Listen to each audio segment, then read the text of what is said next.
On jase, édition du mercredi 11 novembre 2020. Bienvenue à cette toute nouvelle édition de On jase, qui est un podcast qui existe depuis longtemps, présenté sur les médias sociaux, la plateforme rds.ca, Facebook Live également sur YouTube et depuis maintenant quelques temps présenté à la télé, sur RDS et RDS Info en direct. Et comme à l'habitude, on porte toujours notre masque en début d'émission. D'engagement communautaire, c'est important, il faut se protéger et il faut le rappeler, des cas qui continuent d'augmenter de jour en jour, donc il faut être extrêmement prudent. Mon bonnet Martin Lemay, l'excellent Martin Lemay qui est avec moi à nouveau ce midi. Salut Martin!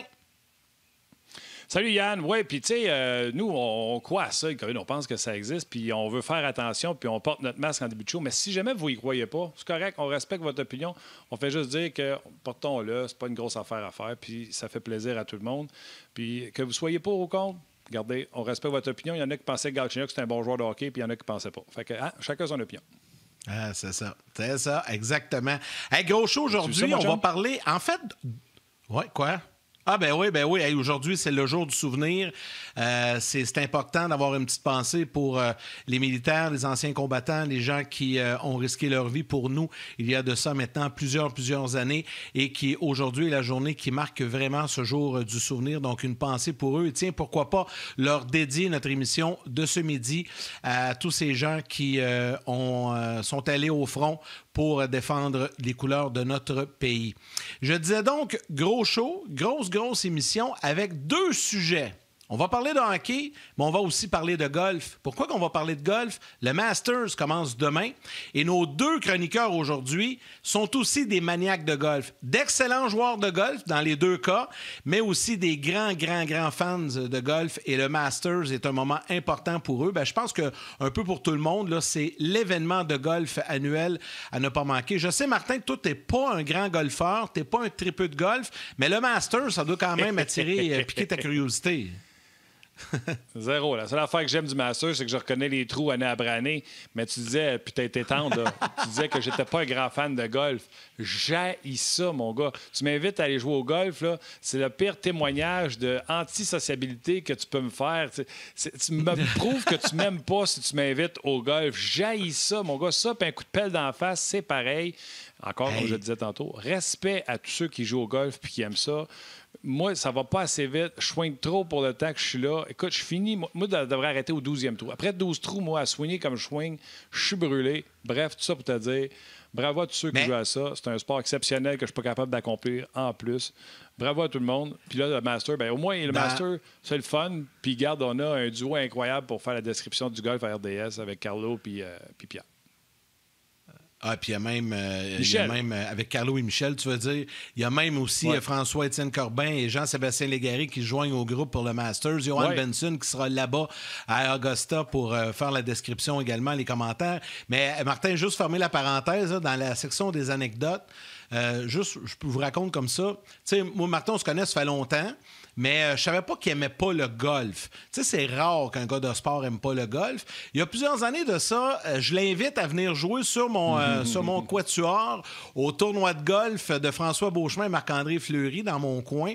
Puis Martin, trop gêné pour me dire non, j'aime pas ça. Il dit ouais, je vais y aller, mais je suis pas un grand joueur de golf. T'es venu. Puis on a constaté rapidement qu'effectivement, t'étais pas un grand joueur de golf, mais on a eu du fun quand même. Mais je t'ai plus jamais réinvité parce que je pense que c'était un tournoi à Vegas à 4. Je pense qu'on a fini dernier cette année-là. T'en souviens-tu? Ah ouais, non, écoute, j'ai ça. Non, je m'en souviens pas. Tu vois, regarde, j'ai aucun souvenir d'avoir joué au golf quelque part dans ma vie. Anyway, fait que, regarde, j'ai des souliers ici, flambant neufs, que la compagnie Puma m'avait donné. Puis je te le dis, là, ils sont encore neufs. Quand j'étais allé aux 10 tournois que j'étais supposé des mettre, j'ai oublié des mettre. Fait qu'ils sont flambant neufs. Mais je t'agace, Martin. T'sais, on a chacun notre sport.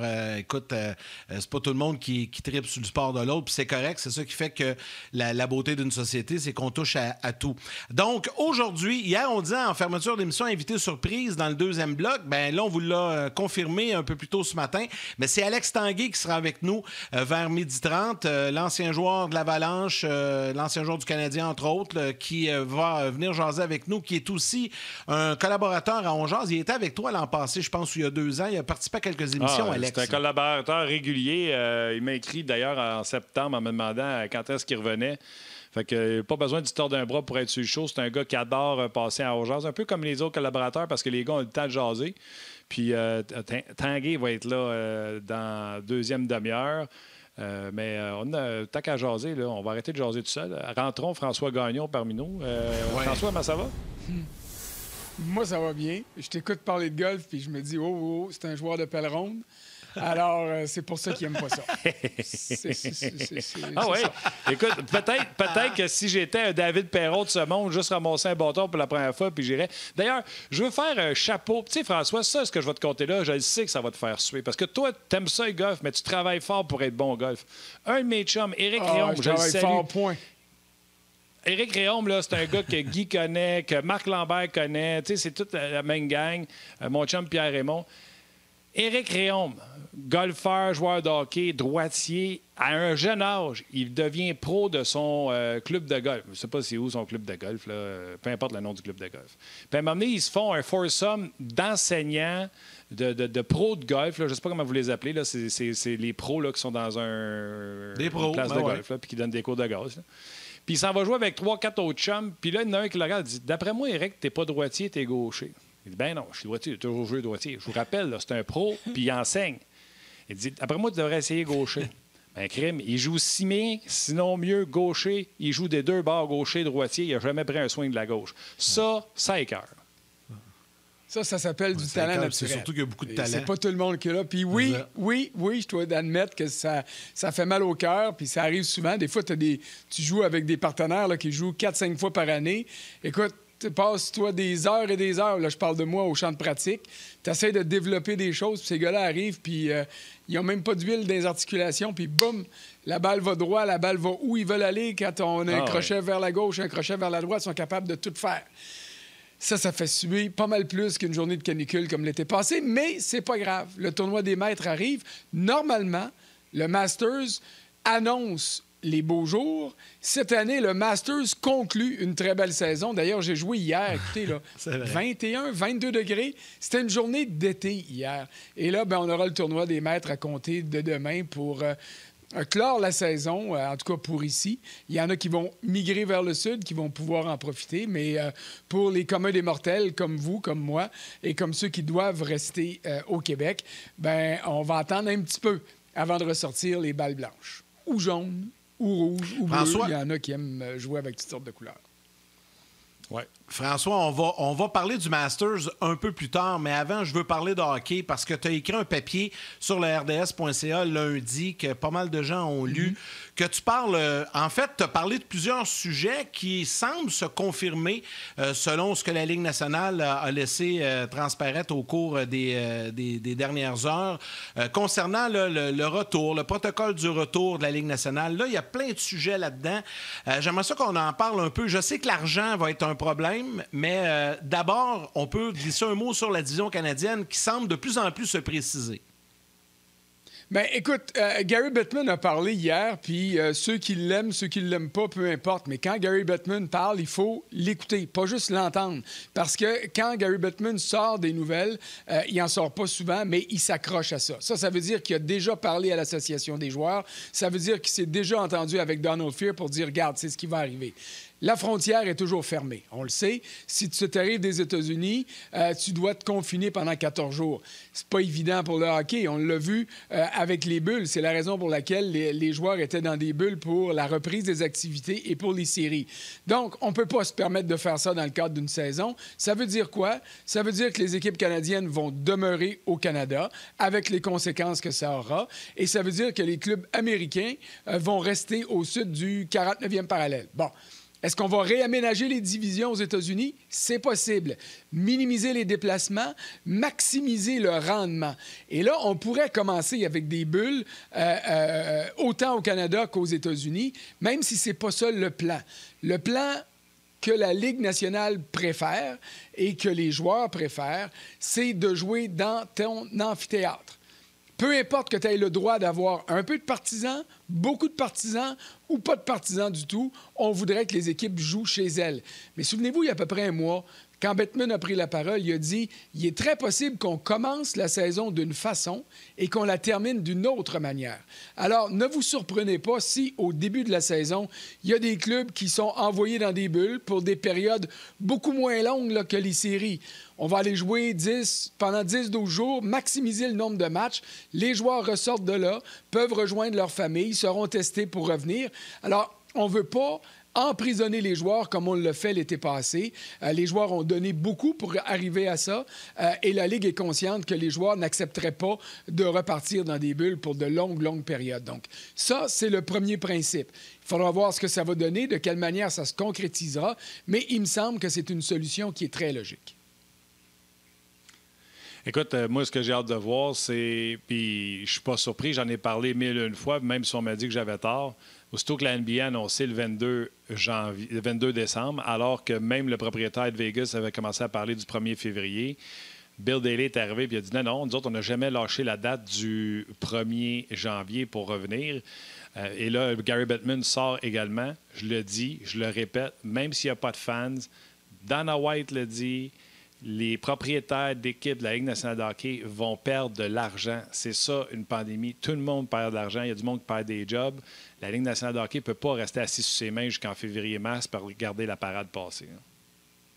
Non, ça c'est bien correct, Martin. Et c'est ce que la Ligue nationale a compris. Sauf qu'il n'y a rien qui va se faire sans un accord avec les joueurs. Alors là, on est dans les les premières étapes. On est en train de structurer à quoi va avoir l'air la saison. On n'a pas encore parlé de match, là. Ça va-tu être 48? Ça va-tu être 60? S'il y a 7 clubs au Canada, là, c'est un chiffre impair. Comment on va faire pour arriver avec tout ça, pour combiner les statistiques des clubs américains, des clubs canadiens qui vont probablement se revoir seulement en série, si, évidemment, les frontières s'ouvrent ou qu'on retombe à ce moment-là en bulle? Il y a encore plein de facteurs.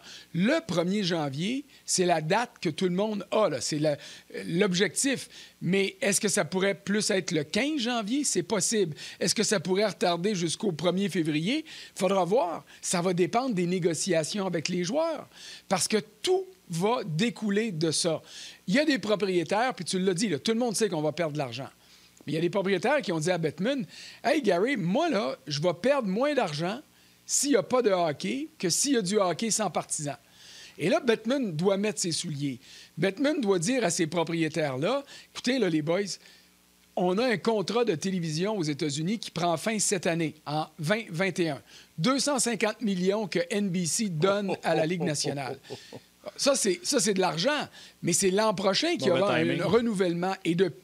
Et depuis quelques années, la popularité aux États-Unis du hockey a grimpé.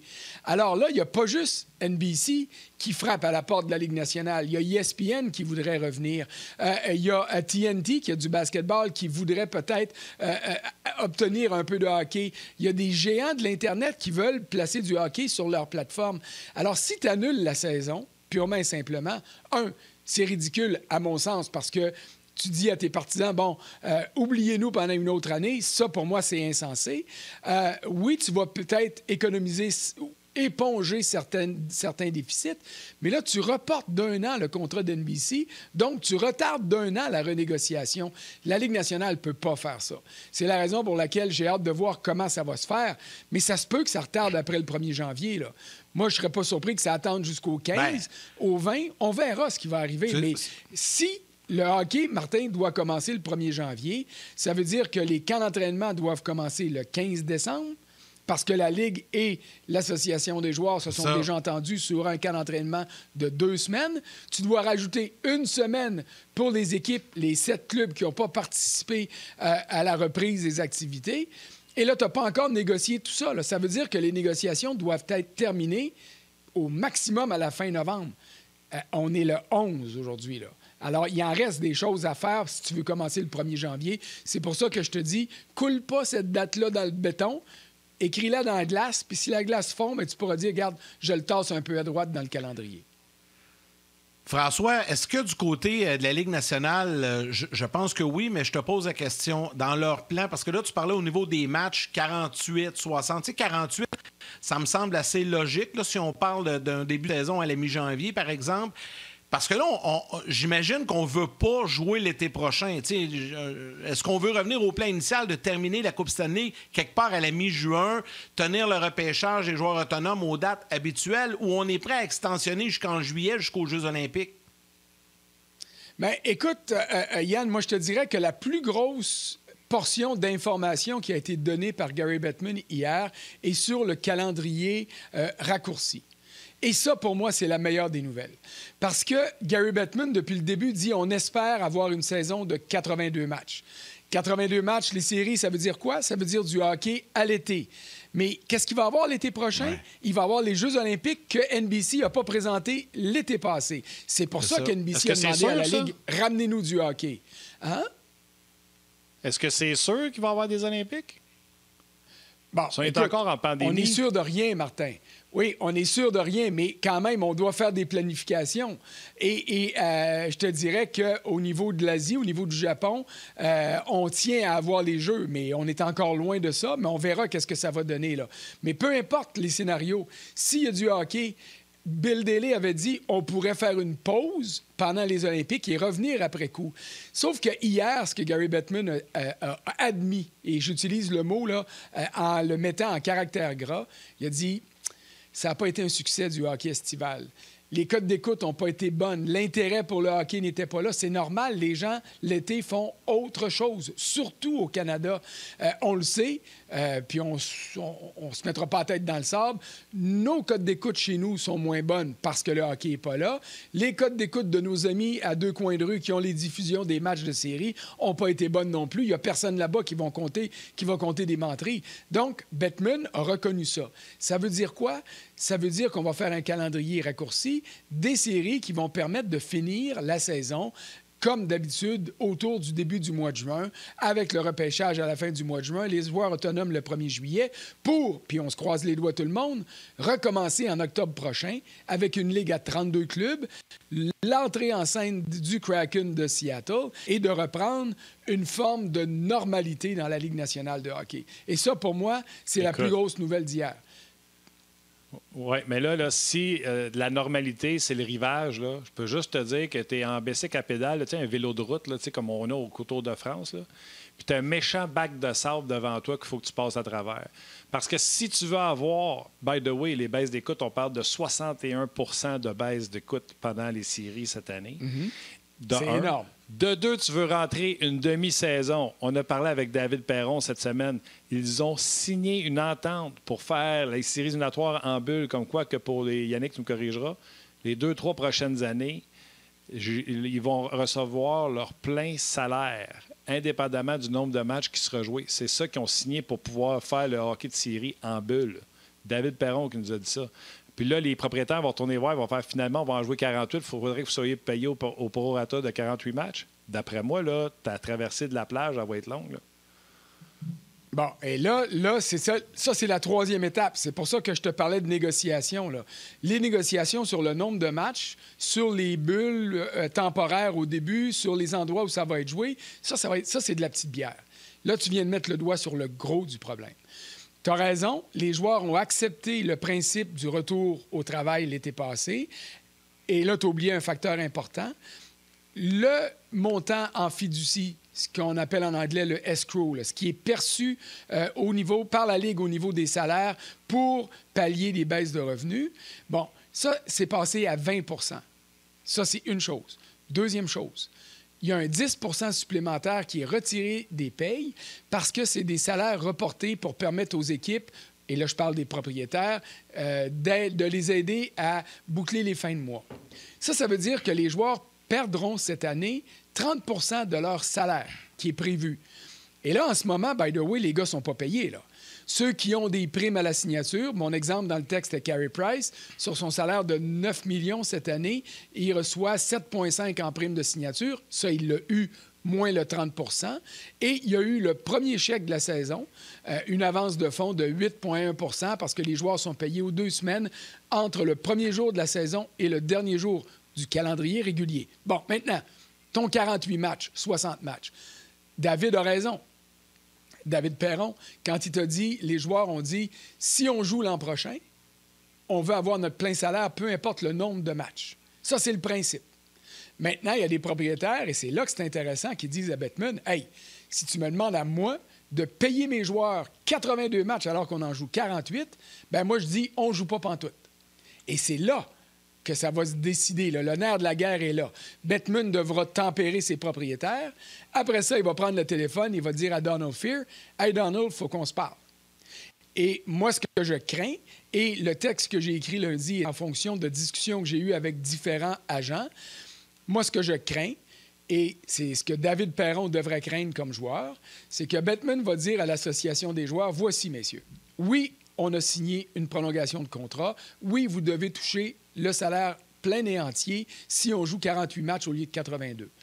Mais là, aimez-vous mieux rien toucher pantoute ou toucher au prorata de 60 matchs? Ouais, mais et c'est ça qui va être intéressant. C'est pour ça que les joueurs détestent les propriétaires. T'sais.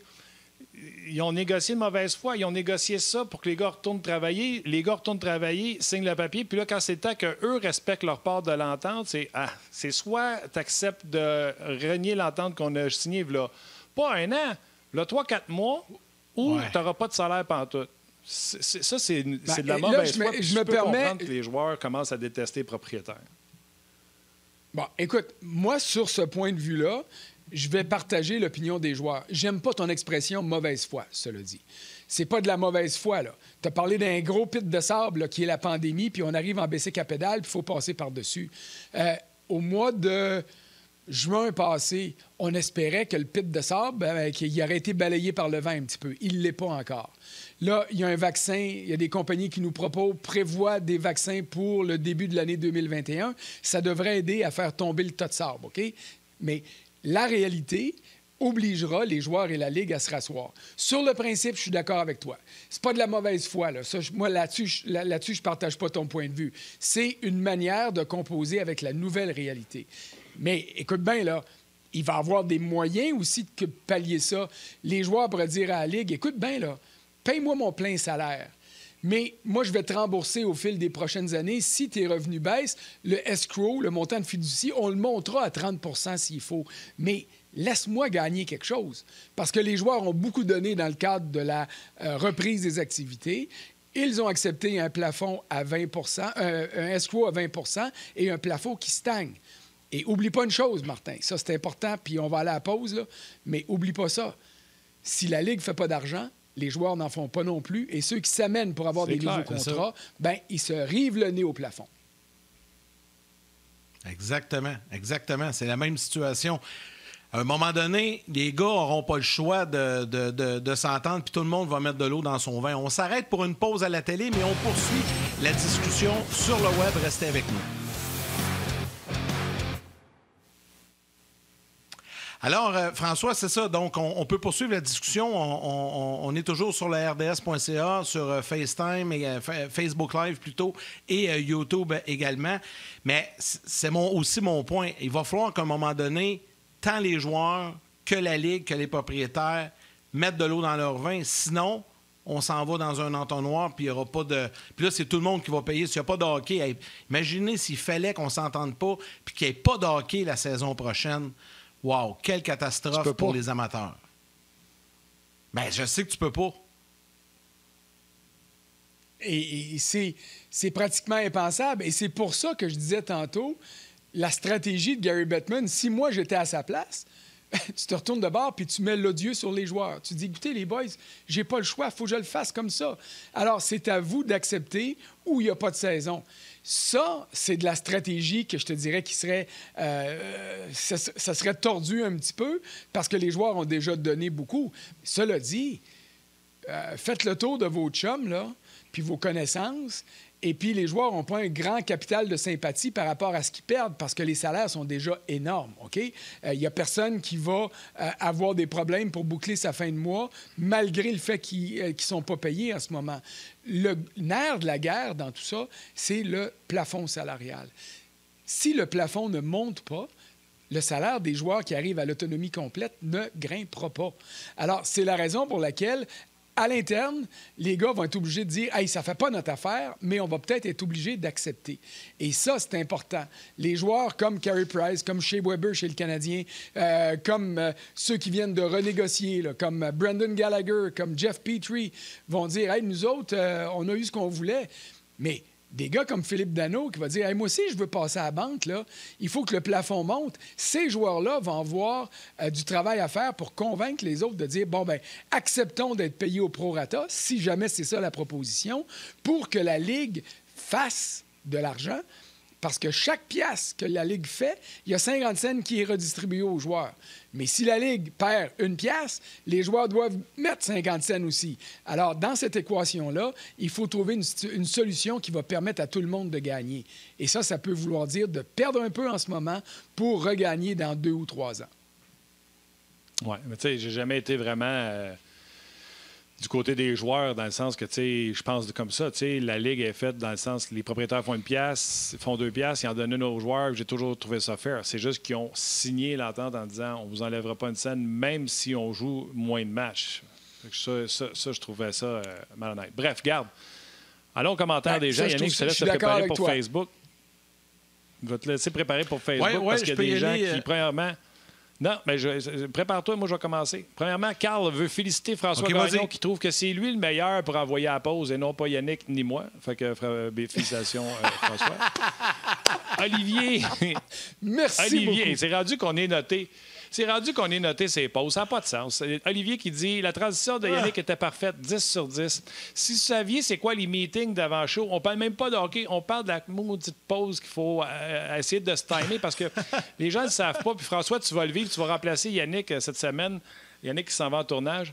Moi, j'ai un délai de 0.8 à 1.5 secondes. Yannick a un délai de 0.8 à 1.5, puis un délai RDS. On essaye de gérer ça du mieux qu'on peut.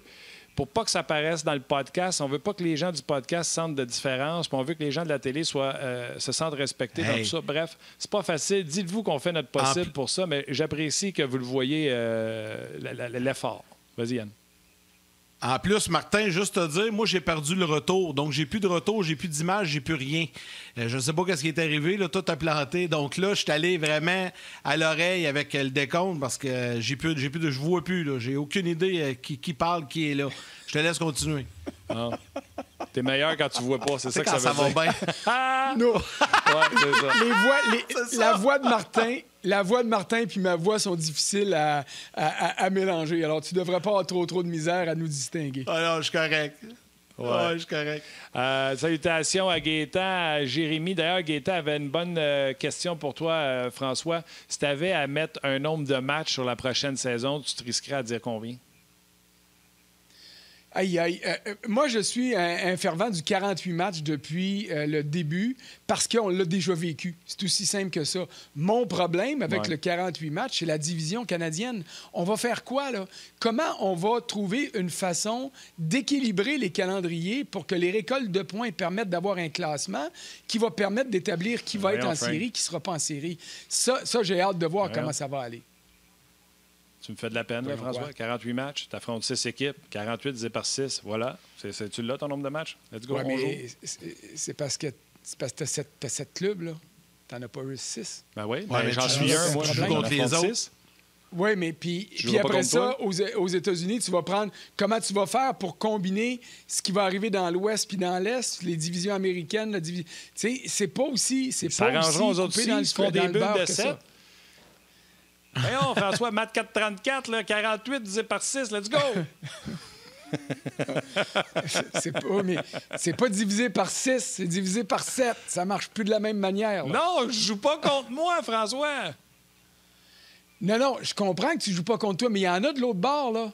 Si tu déséquilibres quelque chose au nord du 49e, ça a des conséquences au sud aussi, là. T'sais, en tout cas, je te parle pas juste du Canada, je te parle de l'ensemble des choses. Comment arriver à un classement qui va être équitable pour tout le monde? Puis, il va y avoir des différences. Tu ne joueras pas le même nombre de matchs contre tout le monde de la même manière aux États-Unis ou au Canada. Alors, ça ne sera pas une saison ordinaire. Ça, c'est clair. Puis là, je vais vous laisser aller à la pause comme il faut. Là. Je vais vous regarder aller. Non, mais Yannick va lire des commentaires sur Facebook. On va revenir de la pause. Oui, c'est vrai, en fait, je vais saluer des gens. revenir. Robert Trépanier, Carl Rodrigue également, Vincent Leroy. Et puis là, je m'entends en double. Tu sais, quand tout va bien. Également... Vas-y, bon, et là, j'ai vraiment un problème majeur de son. Mais on va en profiter pour accueillir les gens qui seront de retour à la télé.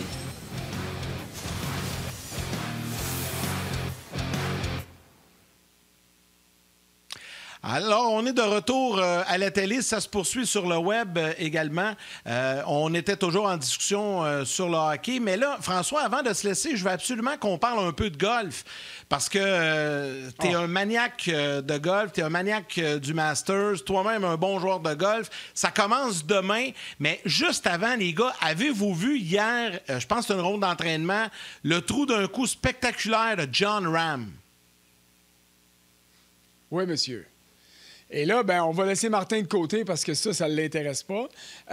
Yannick, le trou d'un coup de Rahm hier est survenu au 16e trou. C'est une normale 3. Hey, là, il n'y a ça. personne qui a accès. Les partisans ne sont pas là.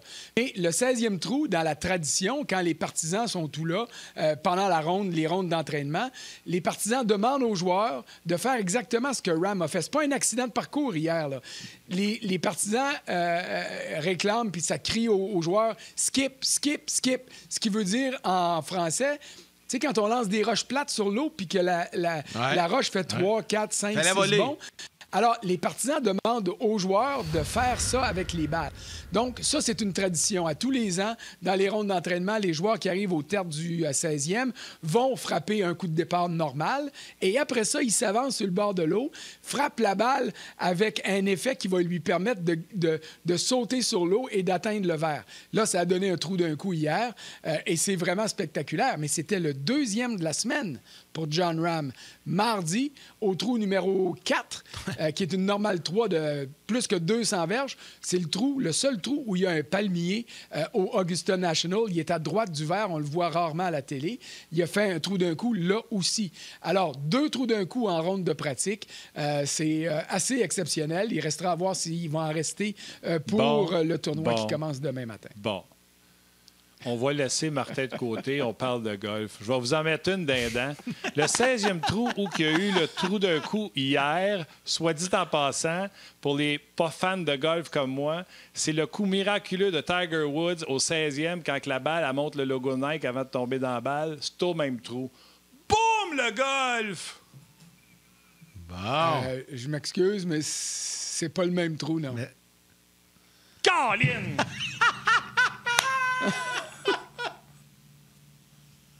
Hey, comment tu faisais ça? T'es sûr, ma Boum, chère. C'est le pas grave, gars! c'est une belle tentative. Hein? T'es sûr, Je m'excuse, j'ai pas compris, là. J'essaie de me souvenir, là, mais écoute, je veux pas t'induire en erreur, mais si je me souviens bien, ce trou miraculeux-là, c'est au 13e. C'est à la sortie du Amen Corner. Le trou numéro 12, c'est un autre par 3 qui est très difficile, très court, mais affreusement difficile comme trou. C'est là que Jordan Spieth a mis 2 ou 3 balles à l'eau il y a quelques années. Et tout de suite après, tu as une normale 5 qui est accessible en 2. Et il me semble que c'est là que Tiger avait fait son coup d'approche, puis la balle le roule, puis le logo s'installe. Puis... Non, mais... Mais garde, Attends une seconde. je pense pas que c'est au 16, seconde. mais j'ai pas mes données devant moi, là. Attends une seconde. Moi, j'ai fait une recherche rapide avant de dire ça en nom. Je suis pas une banane écart, là. Sur YouTube, j'ai tapé Miracle Shot, Tiger Woods. Ça sort ce coup-là. C'est marqué Tiger Woods Chip Shot au 16e au Master de 2005. Mais mettons que YouTube est pas bon. Je vais rentrer un gars qui est pas pire en golf, puis il va me le dire ou pas me le dire si je l'ai ou je l'ai pas. Alex Tanguay, salut. Comment ça va, Martin? Ça va? Hey, Ça va Alex, bien, sors-moi de Alex. ça. Là. J'ai-tu raison ou pas raison? Bien, je suis obligé de te dire que je suis un grand fan de François parce que je trouve qu'il est très, très recherché, puis spécialement en point de vue golf, il s'y connaît. Mais je suis obligé de donner la cote à Martin. Il n'y a pas de doute, c'est au 16e trou. J'ai écouté un documentaire hier C'était au soir, 16e, OK.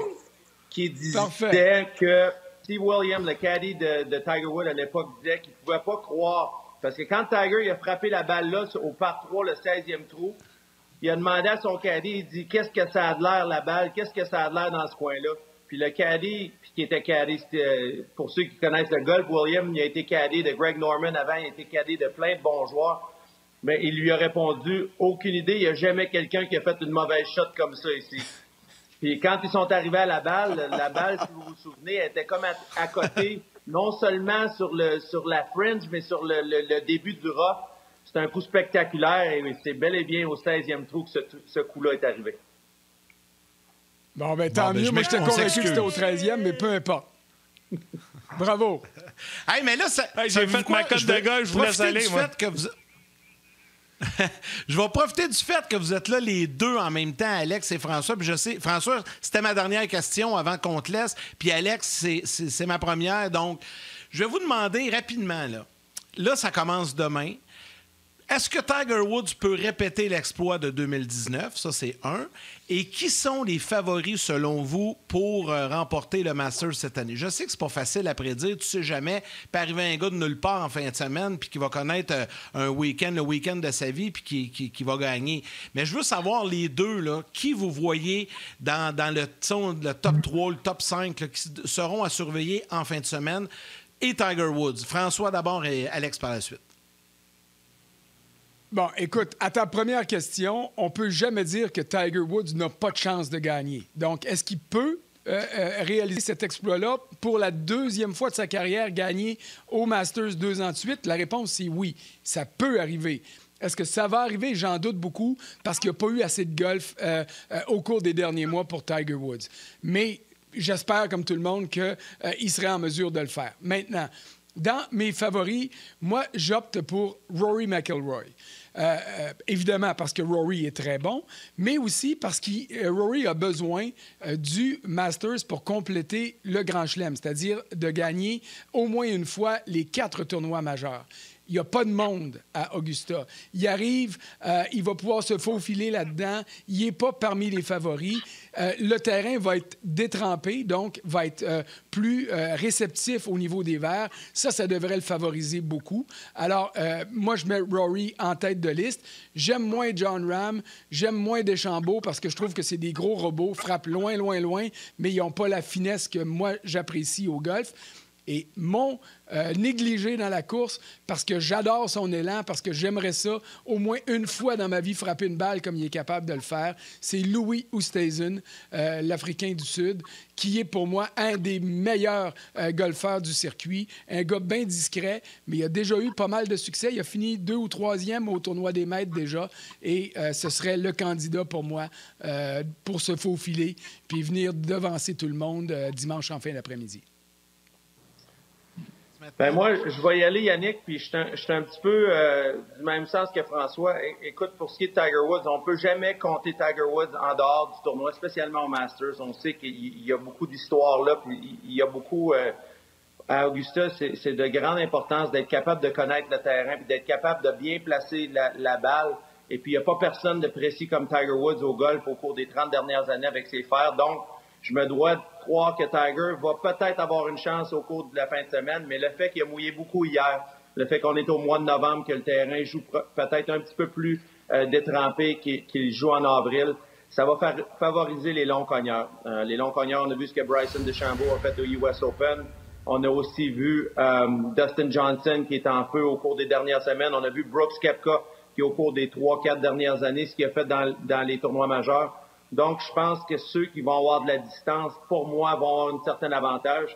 Et le joueur qui joue le mieux présentement sur le circuit de la PGA, c'est sans aucun doute Dustin Johnson. Pour moi, c'est mon favori.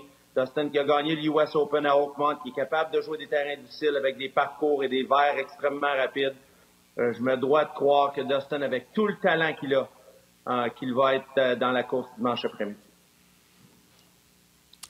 OK, les gars, si vous le permettez, Martin, je vais te laisser la pole par la suite. Je vais simplement prendre quelques instants pour rappeler aux gens qu'évidemment, RDS présente toutes les rondes, suit le tournoi des maîtres là, à la télé. Il y a énormément de diffusion à compter de 9 h le matin. Mais pour les vrais maniaques, puis je suis convaincu qu'Alex et François vont le faire, pour demain jeudi, en web diffusion, vous avez plein d'options. Dès 7h30 demain matin jusqu'à 16h15, 15, on présente le Amen Corner. Donc, on peut suivre ça. Évidemment, c'est un trou très intéressant. Entre 7h45 et 17h30, on a des groupes vedettes là, qu'on va suivre, qu'on va présenter et qu'on va suivre tout au long de leur ronde. Donc, si, exemple, vous avez le goût de suivre Dustin Johnson, ben vous l'attrapez sur le web, en web diffusion, et vous le suivez pour sa ronde au complet. Dès 8h15, on présente, il y a également une caméra qui va être installée au trou 15 et 16, et la diffusion sur RDS également à compter de 9h demain matin jusqu'à 17h. Et ça sera comme ça vendredi, samedi et dimanche également avec la ronde finale. Ça va être bien, bien le fun. Là-dessus, François, on va te libérer et te laisser aller te préparer mentalement à ce gros week-end de golf qui débute demain. C'est gentil. Merci beaucoup. Salut, Alex. Salut, François. Merci, Frank, d'avoir été là. Bye. Salut, Frank. Alex qui demeure avec nous, Martin. Puis je vais terminer le golf, puis ensuite on va sauter au hockey. Je vais terminer le golf avec Alex en racontant un souvenir, puis Alex va s'en rappeler. On ne s'est pas parlé, nous, avant. Mais vous dire à quel point Alex est un maniaque de golf. Je sais que tu as des amis proches sur le tour encore, là, dans le circuit de la PGA. Hein, Alex, c'est ça? Oui, j'ai quelques amis, puis le fait que j'habite en Floride, c'est sûr que ça ne veut pas dans le coin de West Palm Beach, juste un peu au nord de West Palm Beach. Dans mon coin où j'habite, je te dirais qu'il y a peut-être une centaine de joueurs qui sont sur les circuits professionnels de la PGA.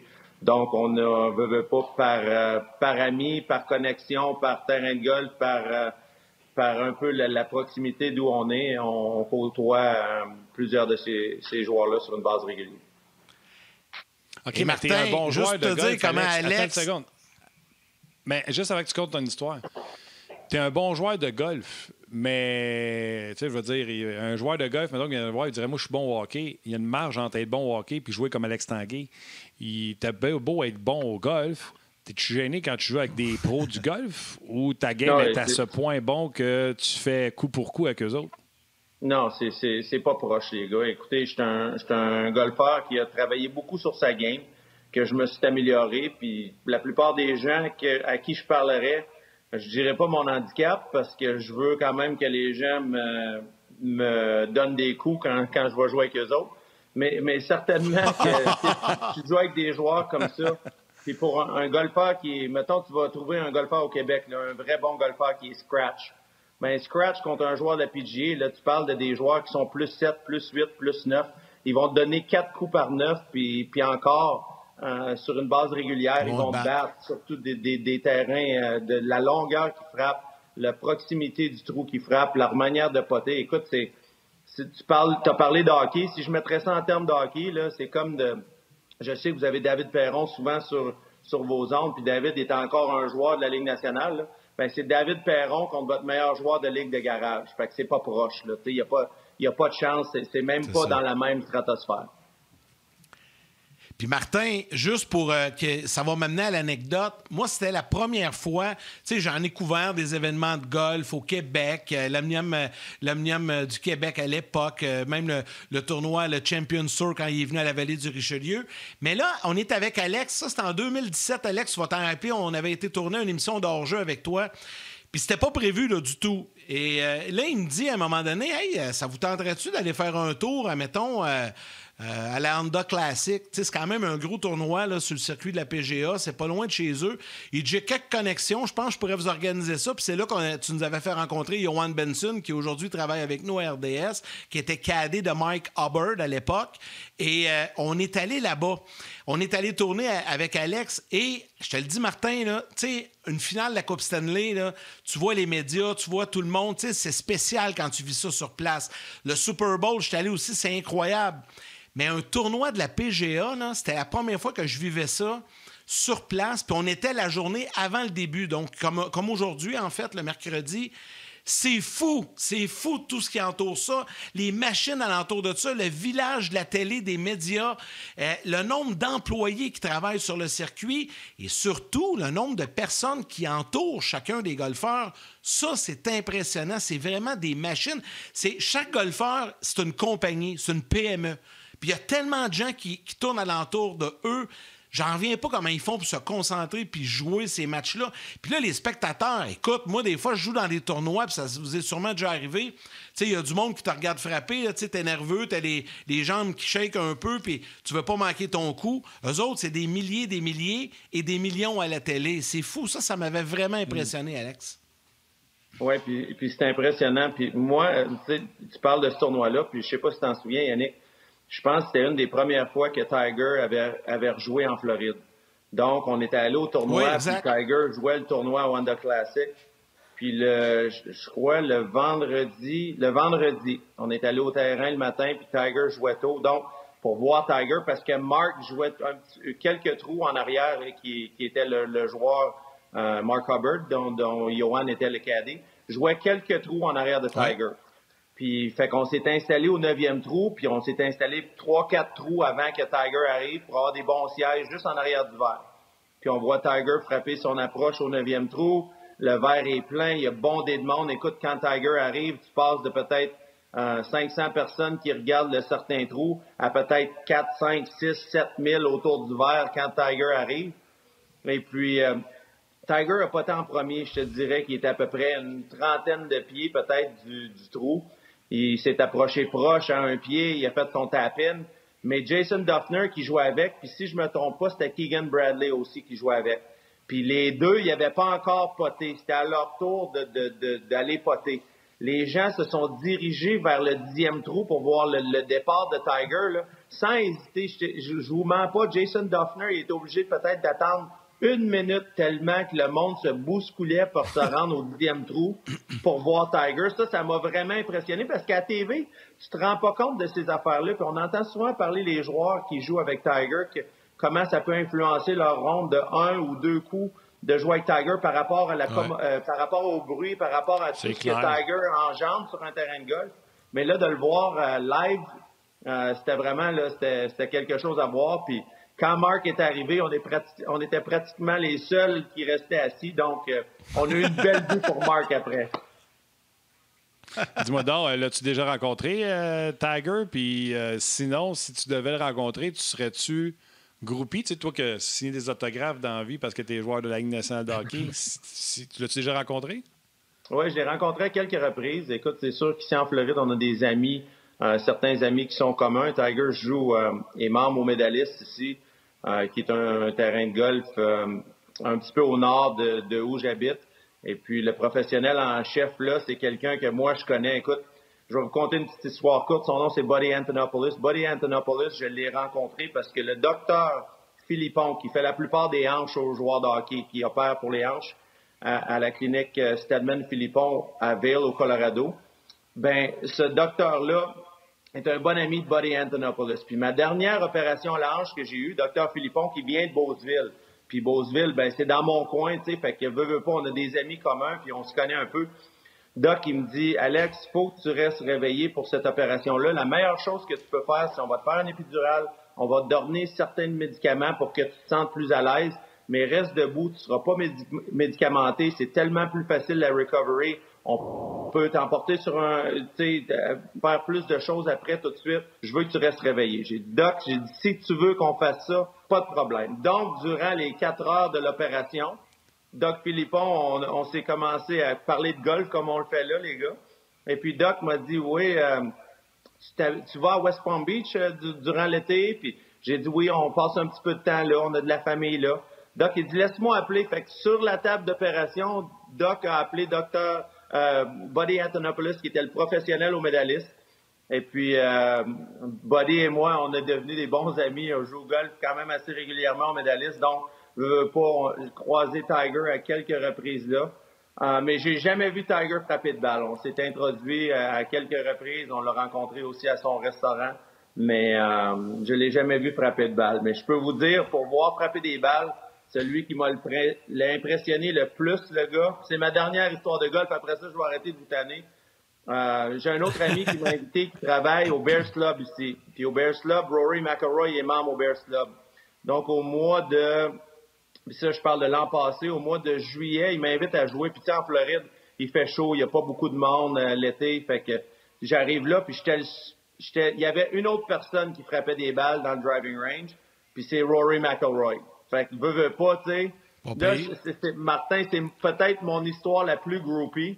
Je m'en vais vers Rory, puis je m'assieds j'arrive juste en arrière de lui.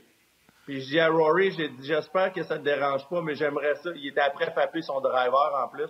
J'ai dit, j'aimerais ça te voir frapper une coupe de drive. Il dit, y a pas de problème, reste là. On s'est introduit, puis de voir Rory McIlroy frapper un driver, là, je peux vous dire que je voulais pas frapper mon driver jusqu'à ce qu'il parte tellement j'étais gêné. Mais là, excuse-moi Yann, mais là, attends une seconde, là. Faut que tu m'expliques quelque chose. Moi, quand je me présente à qui que ce soit dans la vie, bonjour, je m'appelle Martin. Toi, t'as-tu fait « Salut, je m'appelle Alex Tanguay, ancien joueur de la Ligue nationale de hockey ». T'as-tu juste dit « Alex » ou il a dit « Ben oui, je te connais ». Comment ça marche? Ben, écoute, la plupart des Nord-Américains, là, puis tu sais, il y a plusieurs... Yannick était là quand on est allé dans le champ de pratique, puis tu sais, tu parles à plusieurs, les Canadiens, les personnes du Nord-Est. La plupart des joueurs sont fans de hockey. Écoute, Jonas Blex, il m'a parlé de Peter Forsberg parce que j'avais joué avec Peter puis des choses comme ça. Mais pour Rory McIlroy, le hockey, c'est un petit peu un inconnu. Fait que je me suis juste introduit, tu sais, que j'étais un ami, d'un autre de ses amis. Fait que je me suis juste introduit comme ça. Je voulais pas le tanner. Des gars comme ça, ils ont beaucoup de demandes, ils ont beaucoup d'amis, ils ont beaucoup de... On le voit un peu, là, puis je l'ai vécu, ben certainement pas au même niveau que Rory McIlroy, mais tu sais, quand tu retournes à Québec l'été ou quand tu es au Colorado pour moi, ou que j'ai eu une belle partie de ma carrière, ben les gens te reconnaissent un peu plus, certainement pas à ce niveau-là, mais tu sais, des fois de t'introduire, ça vaut, je trouve que ça vaut pas la peine. Okay. C'est tellement un milieu, puis on va terminer là-dessus avec le golf, c'est tellement un milieu qui est fermé. Tu sais, on n'a pas accès à ça. Puis toi, Alex, tu as la chance de pouvoir y aller, puis tu m'as amené là-dedans. Écoute, moi, ça m'a vraiment impressionné, là, puis je peux comprendre à quel point qu'est-ce que tu veux vivre assis sur le banc à regarder Rory McIlroy frapper des balles. Moi, j'aurais trippé raide, c'est sûr. Là. Puis c'est drôle parce qu'il y a des gens qui écrivent « Écoute, je vais vous lire juste un commentaire. » Puis c'est ça qui est le fun de On Jase. C'est que là, le fait qu'il n'y ait pas de hockey, ça nous permet d'aller ailleurs. Puis là, l'événement cette semaine, c'est le Masters. Fait qu'on parle de golf. Il y a Vincent Leroux qui écrit, puis je vous lis juste celui-là, puis après ça, Martin, on enchaînera avec le hockey. Il écrit « Les gars, je connais rien au golf. J'ai rien compris des 10-15 dernières minutes. Mais il y a une chose que je peux vous dire, c'est vraiment intéressant, puis ça me permet maintenant d'apprendre et de connaître des choses. Tu sais, je trouve ça le fun de lire un commentaire comme ça, parce que les gens, même si c'est pas leur sport, ils s'intéressent. Puis c'est ça qu'on a fait avec toi, Martin. Ben oui, regarde. Puis je l'ai eu en plus sur le 16e. Regarde, badabing! Gaétan qui dit complètement fou cette discussion sur la table d'opération. Merci, Alex. Hey, Alex, il y en a qui se souviennent. Je vais essayer de retrouver l'auditeur. Tu te souviens-tu, puis on a juste 30 secondes avant que Yannick essaie de faire une pause qui a du sens. Tu te souviens-tu comment je te présentais quand tu étais régulier sur le show? Ma mémoire me faille. Oui, Éric Manta qui dit « Ah, ça va être Wednesday Tanguay parce qu'avant, c'était Thursday Tanguay. »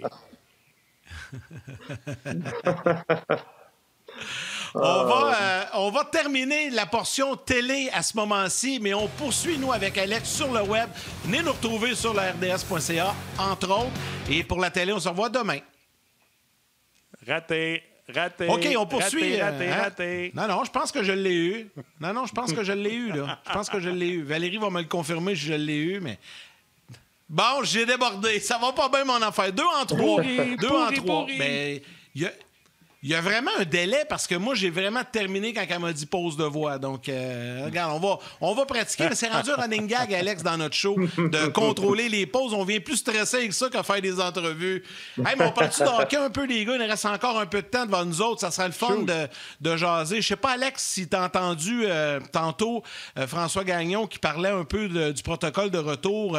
On semble s'enligner sur une saison qui sera pas de 82 matchs. On ne sait pas si ça va être 48, 60. On parle avec une division canadienne, des bulles aux États-Unis. Tu sais, c'est tout pas réglé, cette affaire-là, puis on va parler de l'argent après. Mais toi, t'en penses quoi de ça? Tu sais, je sais que tu es à la retraite, mais si tu étais actif, tu penserais quoi de cette situation-là d'une saison écourtée? Ben, écoute, c'est probablement la meilleure solution parce qu'à un moment donné, en tant que joueur, tu vas avoir une certaine stabilité. Et puis la stabilité, c'est sûr que, tu sais, en tant que joueur, tu as un certain prestige, puis tu as tu as un certain salaire qui vient avec ça aussi, mais tu veux être capable d'avoir un aspect familial, spécialement pour les joueurs qui ont des jeunes familles. Tu sais, c'est pas facile d'avoir ses enfants à l'école parce que présentement, la plupart des joueurs ne sont pas avec leur famille. Ils se doivent d'être dans leur ville respective pour que le joueur soit à l'école. Fait que tu vas être capable d'avoir un été normal. Tu vas être capable d'avoir des saisons de hockey qui redeviennent normales.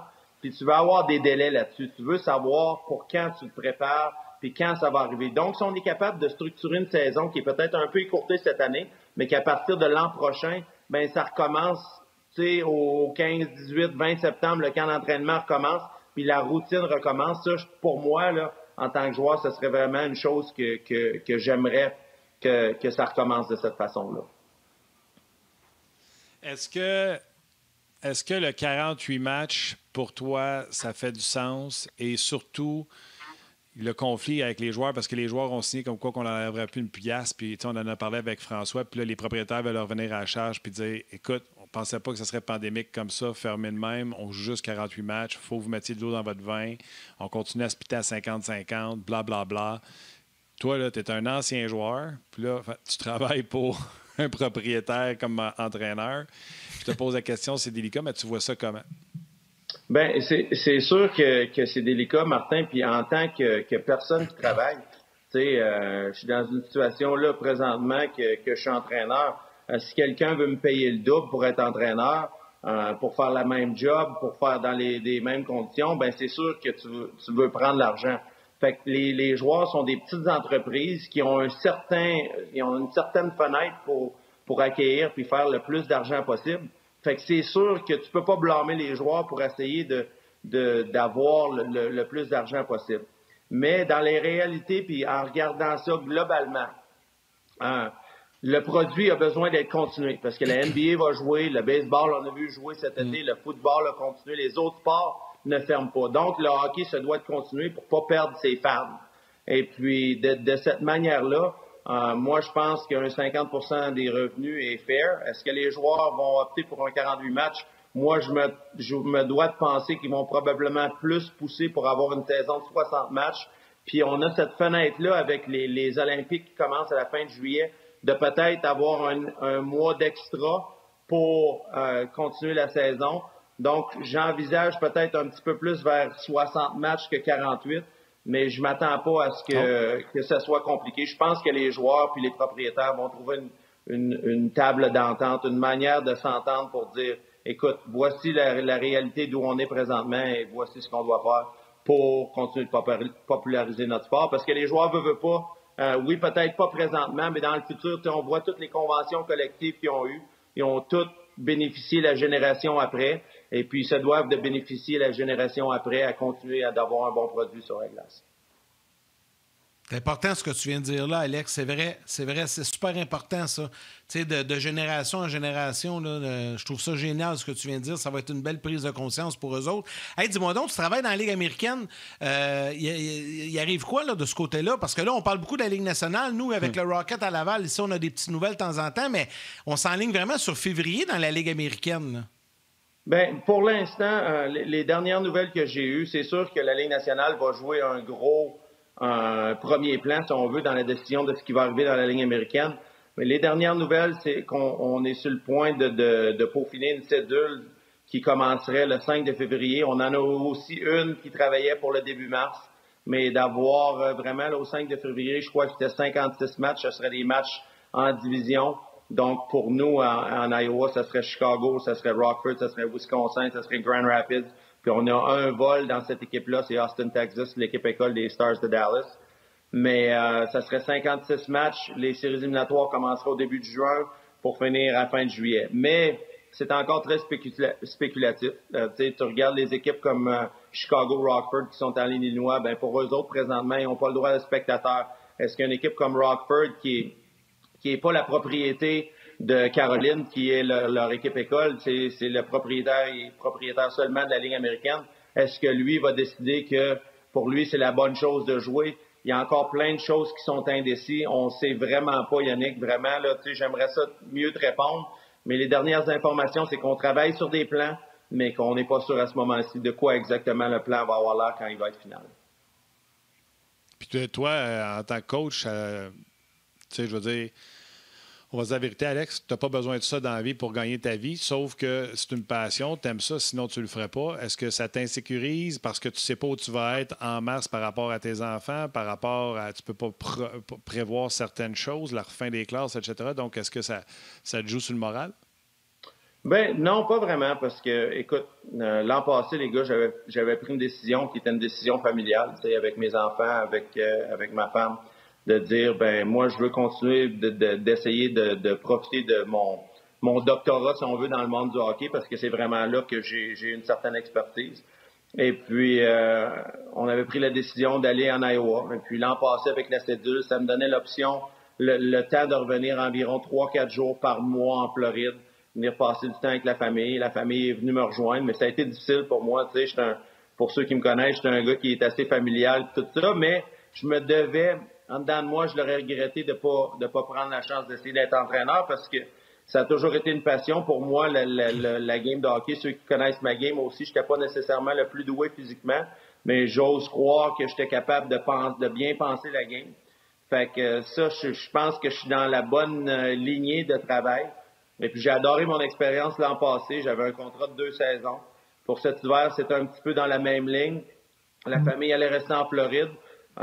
Et puis, donc, si ça recommence, on va partir. Et puis, c'est peut-être un petit peu mieux le délai pour moi personnellement, parce que si on aurait des séries éliminatoires vers la fin du mois de mai, début du mois de juin, aller jusqu'au mois de juillet, ben les enfants ici en Floride, ils ont fini l'école. Fait que l'école est recommencée pour mes 2 plus jeunes. Ils sont à l'école physiquement. Ma fille est en ligne depuis le début de la saison, mais au début de juin, l'école serait finie. Donc, ça me permettrait peut-être de leur faire vivre l'expérience des séries éliminatoires dans la Ligue américaine, si bien entendu, on se qualifie pour ça.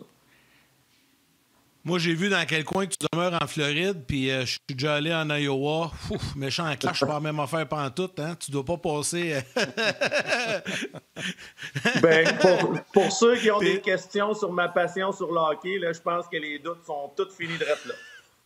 Mais pas que j'aime pas. Des Moines est une ville extraordinaire. Écoute, une ville d'1 million de personnes. C'est une belle ville. Les gens sont très chaleureux. Mais de passer un hiver en Floride, là, on s'en doute pas. Il y a plusieurs Québécois qui y pensent. Puis que c'est un bel endroit pour vivre pendant 6 mois par année. Ben, tu donnes-tu, dans ton plan familial, je peux-tu poser la question familiale intrusive? Tu te donnes combien de temps? Tu sais, faut-tu que tu montes les étapes? Tu es assistant à Iowa, donc est-ce que tu te donnes, mettons, d'ici 3 ans, il faut que je sois en chef dans l'américaine, ou d'ici 3 ans, il faut que je sois assistant dans la nationale? Tu t'es-tu mis à un échéancier pour te donner une shot, ou si ça te prend 15 ans, ça sera 15 ans? Ben pas vraiment. L'échéancier pour moi, tu sais, après ces 2 ans-là, c'est sûr que familialement, ça a toujours été dans ma tête de liste, puis ça va toujours rester en premier dans ma tête de liste. J'ai 2 jeunes garçons qui jouent au hockey, fait que c'est sûr que nécessairement la Floride est peut-être pas le meilleur endroit, même s'il y a du très bon hockey en Floride, est peut-être pas aussi bon que le Québec, ou que l'Ontario, ou que l'Alberta, ou que le Michigan, ou que le Minnesota pour développer des jeunes joueurs de hockey puis avoir accès au hockey. Fait que où le hockey va m'emporter, je ne le sais pas encore. J'ai une passion. Est-ce que ça va aboutir? Écoute, il y a des joueurs comme moi qui, tout de suite, à la fin de leur carrière, sont engagés comme entraîneurs adjoints dans la Ligue nationale. Moi, je voulais vivre l'expérience de la Ligue américaine. Je voulais me développer là parce que c'est une belle ligue de développement. Ça m'a permis, tu sais, on pourrait se parler en dehors des ondes, Martin, puis je pourrais dire certaines des affaires que j'ai essayé l'an passé avec mon désavantage numérique. Puis le fait d'être dans la Ligue américaine, ben ça m'a permis le temps de développer ça puis de faire les choses différemment qui font en sorte que tu peux penser à différentes stratégies. Puis ça m'a permis, au point de vue psychologiquement aussi, de m'améliorer parce que le sport, il y a beaucoup de psychologie maintenant dans le coaching. On sait que les joueurs, ils ont tellement de ressources, ils ont tellement d'habiletés, ils sont tellement doués physiquement que mentalement, tu as besoin de trouver des manières de les aider, de les emporter à un autre niveau, puis de travailler dans la Ligue américaine où tu as plusieurs sortes de différents joueurs par rapport à où ils sont dans leur carrière et comment ils sont. Puis il y a des joueurs qui sont qui ont fini leur progression un petit peu. Comment aider ces joueurs-là mentalement à progresser d'une autre manière?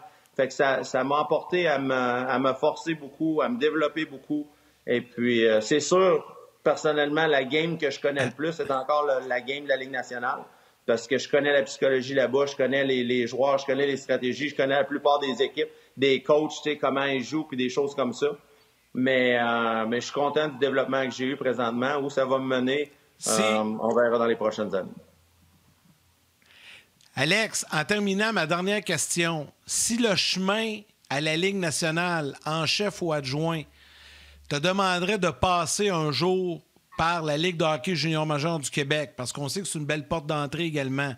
Là, c'est sûr que les gens, tout de suite, ils vont dire, là, je vais te la poser facile.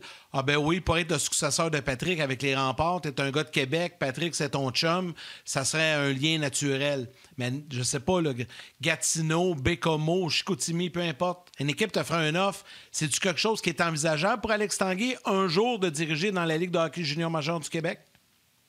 Bien, Yannick, comme tu le sais, à part des exceptionnels, parce qu'eux autres, c'est vraiment des exceptions. Là, tu parles d'un Hall of Famer dans le monde du hockey, que lui, comme peut-être Rob Brennamore, qui va avoir passé sa carrière, qui a été capitaine avec les Hurricanes, il n'a jamais été coach en chef ailleurs que dans la Ligue nationale. Il a été coach adjoint, mais on le connaissait tellement bien en Caroline que, veut pas, il a comme hérité de ce poste-là. Mais pour la plupart des autres entraîneurs, tu as besoin d'être entraîneur-chef à quelque part avant de monter dans la Ligue nationale. Tu regardes le parcours à Travis Green, il a été coach dans la Ligue junior, qui a été coach dans la Ligue américaine, qui a été coach dans la Ligue nationale. Tu regardes le parcours de John Cooper. Puis c'est drôle, j'ai vu John parce que son garçon joue au hockey contre le mien la fin de semaine passée. Mais tu sais, on a parlé de son parcours qui était à Green Bay, qui a été dans USHL, qui a été dans la Ligue américaine, qui a été dans la Ligue nationale. La plupart des entraîneurs, il y a un processus. Est-ce que ce processus-là va passer par la Ligue junior majeure du Québec? Pour moi, peut-être. Je ne le sais pas. Je suis pas rendu encore à passer ce pont-là. Mais c'est sûr que d'être en chef dans la Ligue junior majeure du Québec, tu regardes la qualité d'entraîneur présentement dans la Ligue, c'est sûr que c'est une belle porte d'apprentissage. C'est un bel endroit de travailler sur ton matériel, puis de travailler avec les jeunes, de voir vraiment la nouvelle génération. Parce que de voir ces jeunes grandir là, au point de vue mentalement, comme j'ai parlé, c'est eux autres les prochains qui vont être dans la Ligue nationale. Fait que de les connaître, puis de connaître leur psychologie, des fois, ça ne peut qu'être un plus à un résumé. Oui, puis je le dis souvent, il faut que tu restes connecté. Les vieux coachs, là, qu'eux autres, là, Facebook, Twitter, Instagram, ne savent pas c'est quoi cette valeur. C'est comme avec tes enfants, tu te déconnectes d'eux autres, puis tu n'as pas le choix. Il va falloir que tu restes tout le temps connecté avec la génération d'après. Non, tu as absolument raison. Écoute, il y a eu plein d'anecdotes, mais certainement que la génération d'aujourd'hui, ils ont tellement d'informations rapides par rapport aux médias sociaux, par rapport à l'Internet, par rapport à tous les accès un coup de téléphone, tu sais, avec leur nutritionniste, leur entraîneur de développement physique, leur skills coach, fait qu'ils ont tellement accès à tellement d'informations rapides que des fois, tu as besoin de trouver des façons de leur trouver des solutions rapides puis de les emporter au bon chemin rapidement parce que sinon, ils perdent intérêt assez rapidement. Fait que ça a été, pour moi, là, c'est de voir ça puis de vivre ça avec des plus jeunes parce que dans la Ligue américaine, même si on est des plus vieux, on a certains garçons qui, c'est la première fois qu'ils partent de chez eux à 18, 19, 20 ans. Fait que de les avoir puis de les aider là-dedans, là, vraiment, ça t'aide à te développer puis ça t'aide à trouver des façons d'organiser ta pensée en tant qu'entraîneur. C'est clair. Écoute, Alex, c'est la première de plusieurs. Les gens sont contents que tu sois revenu sur le show. Moi aussi. On va se reprendre. Écoute, entre 2 rondes de golf, c'est sûr que je te repince. C'est sûr. Ça va me faire plaisir, les gars. Écoutez, en frais de golf, on n'est vraiment pas choyés en Floride. Là, les Québécois ont probablement plus joué dans les dernières semaines qu'on a joué en Floride. On a eu la tempête Eta qui a passé, puis que là, qui est retourné dans le golf, qui va nous frapper encore cette semaine. Donc, beaucoup de pluie en Floride. Fait que je vous envie un peu au Québec. Ouais, là, il fait beau au Québec. Là, il fait 20 aujourd'hui, mais dans une semaine, tu t'ennuieras pas du Québec. Ça a été bien le fun. Alex, un gros merci. OK, on se recroise. On se rejoint. Bye. Bye. On se recroisera pas. C'était bien le fun. Ouais. Je l'adore, Non, Alex moi non Tanguay. plus. Pas avec la pandémie. Très bon show, très, très bon show. François, Alex, qui sont venus nous parler de hockey, de golf. Puis c'est le fun, je suis allé lire les commentaires, Martin, autant sur RDS.ca que sur Facebook. Il y a beaucoup de gens qui ont marqué « c'est le fun, ça fait changement, un peu moins de hockey, ça fait différent comme émission ». Tu sais, aujourd'hui, c'était tout tracé pour ça avec nos deux invités, de parler de golf, puis ça commence demain le Masters. Donc, je pense que ça y allait de soi. C'était bien, bien le fun. Si tu permets, puis je vais te laisser terminer l'émission. Juste avant, je veux remercier toute l'équipe technique. Merci à Valérie Gautran à la réalisation, mise en onde, toute l'équipe à RDS également, Joël Cyr aux médias sociaux et vous tous les jaseux sur les différentes plateformes. Merci beaucoup d'avoir été avec nous aujourd'hui. Absolument. Puis, tu sais, il y a Laurent puis Jean-Luc qui voulaient poser des questions sur le Wild, les plus beaux espoirs, etc. Inquiétez-vous pas, on avait une liste de sujets hockey, mais c'est pas la dernière fois que vous allez voir Alex Tanguay. On va le revoir sur le show, c'est sûr. On a eu du fun aujourd'hui. Merci à tous ceux qui nous ont suivis sur nos pages et en particulier aujourd'hui, tu l'as mentionné en début d'émission, Yannick, les vétérans, ceux qui font quelque chose que j'aurais jamais osé faire, c'est-à-dire s'engager. Les gens qui sont allés, les gens qui ont sacrifié beaucoup pour aller défendre ce que nous avons de plus cher. Un gros merci. Puis on pense à vous en cette journée du souvenir. Les gens à la mise en onde, un gros merci. Yann, t'es le meilleur. Puis on se rejase demain. Toi aussi. Salut.